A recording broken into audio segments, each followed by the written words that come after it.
এখন বাইরে গেলে জানে ভিতরে ডুকডুক করে, না জানে কি হয়ে যায়, আবার কি ঝামেলায় পড়ি, আবার কি করা হয়ে যায় না হয়ে যায়, না খরচ অনেক বেশি করে ফেলি নাকি কম করে ফেলি, নাকি সবই নিয়ে চলে আসতে হয়। আসসালামু আলাইকুম, কেমন আছেন সবাই? আশা করি সবাই খুব ভালো আছেন। মা হয়ে যাওয়ার পর বাইরে যাওয়ার মজা ছিল যখন যায় না, একদম ছোট ছিল তখন ওকে নিয়ে ঘুরতাম ফিরতাম, নিজের মতো করে সবকিছু কিনতাম। কিন্তু যেই না ছেলে সবকিছু বোঝা শিখলো, বিশ্বাস করেন আমার আর কোনো কিছুতে কিছু নেওয়া লাগে না। মানে সে সব নিয়ে ফেলে, মানে কি বাদ দিবে সে, মানে সবই সে একদম ভরে ফেলে। আর আমি ভাবি যে এই খাইছে অবস্থা, মানে এখন না জানি কত টাকা হয়ে যাবে, আবার সব বিল দেওয়া লাগে, আবার এখান থেকে কমায় আমি কিছু রাখবো তার উপায় হয় না। ছেলে যে চিল্লানি চিল্লানি শুরু করে দেয়, মানে ও সবই নেবে আর ও চয় যে না নিলে তো আমার মহা বিপদ হয়ে যায়। আর এইসব জায়গা যেটা হয় আসলে পারে বাচ্চা কাচ্চা যদি এরকম জিদ করে, একটা কেমন লজ্জায় পড়তে হয় বলেন তো। মানে নিতে না ইচ্ছা করলে তো নিতে হয়, আবার যদি না নি ছেলে কষ্ট পায়, সব মিলে যেটা ঝামেলা। আমার এখন বাইরে বেরোতেই ভয় লাগে, মানে কিছু কেনাকাটা করতে যাবো ভয় লাগে। ছেলের তো চাহিদা অনেক, তাই না? বাচ্চা কাচ্চা চাহিদার জন্যই তো আমরা মানে ভয় পাই। দেখেন কত কিছু নিছে, মানে ওকে একবার বলছি মার জন্য আমি আইসক্রিম বানায় রাখবো, দেখেন আইসক্রিমের বাটি নিছে সে 4টা, মানে তার যেটা যেটা ভালো লাগছে সব নিছে, মানে আইসক্রিম বানাবে সে বাটি দেখে চিনে ফেলছে। তো এই করে আমাকে নিয়ে যাচ্ছে, মানে আমি যখন কম করে সবকিছু আবার রেখে আসবো তার কোনো উপায় নেই, সে আমাকে গার্ড করে নিয়ে যাচ্ছে। কিন্তু হ্যাঁ, একটা বুদ্ধি আমি করি যে সে যখন মানে সাইডে থাকে আমি সবগুলো আবার সাইড করে ফেলি বিল করার সময়। তারপর বাসায় গিয়ে যা আমার সাথে শুরু করে, মানে এটা আনলে না ওটা আনলে না, কি করব? বাচ্চার চাহিদার জন্যই তো বাপ মা কষ্ট করে, কিন্তু তাদের মুখ কালো দেখলে আবার ভালো লাগে না। যেটা নিয়ে সেটা তো নিয়ে নিই, কিন্তু তাই বলে তো আর সবকিছু আবার নেওয়া যায় না, ঠিক না? আর তামসা দেখে শুধু হাসবেন, মানে দেখেন না সে ফল নেওয়ার স্টাইলটা, মানে একটা একটা করে সব টলিতে রাখতেছে। মানে কি বলবো, মানে মাঝে মাঝে ভাবি যে ইস কি মজা না, এই আনন্দটা আমি কত কত কত মিস করব যখন ও বড় হয়ে যাবে, বুদ্ধি হয়ে যাবে, ঠিক না?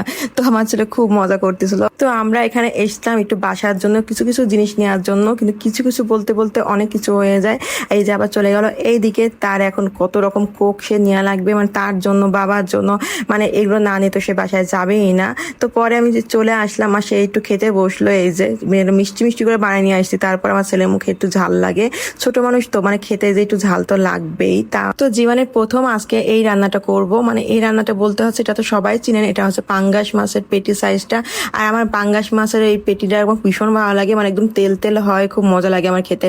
অনেকে পাঙ্গাস মাছ খায় না, আর আমার মাও ইদানিং নিষেধ করতেছে পাঙ্গাস মাছ বেশি খাচ্ছিস না, খাস না, কিন্তু কি করবো, আমার এই মাছটা ভীষণ ভালো লাগে। তো এটা একটু ঝাল লবণ হলুদ দিয়ে একটু সুন্দর করে একটু ভেজে নেবো।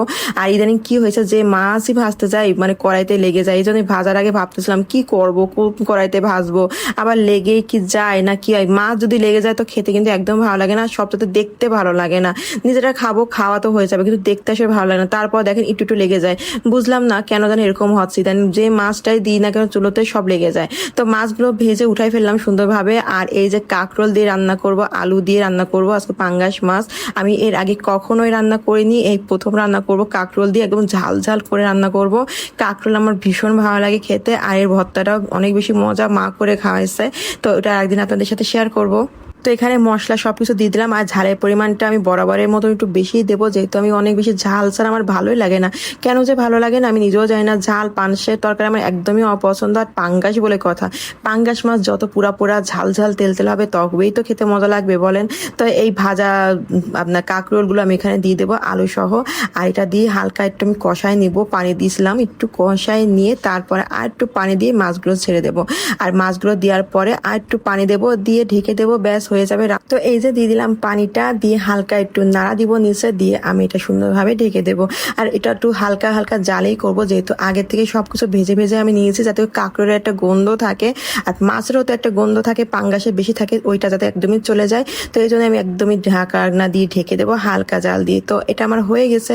আজকে ভিডিওটা কিন্তু এই পর্যন্তই থাকলো, সবাই বলবেন কেমন হলো। হবে আবার কোনো নতুন ভিডিওতে। আল্লাহ হাফেজ।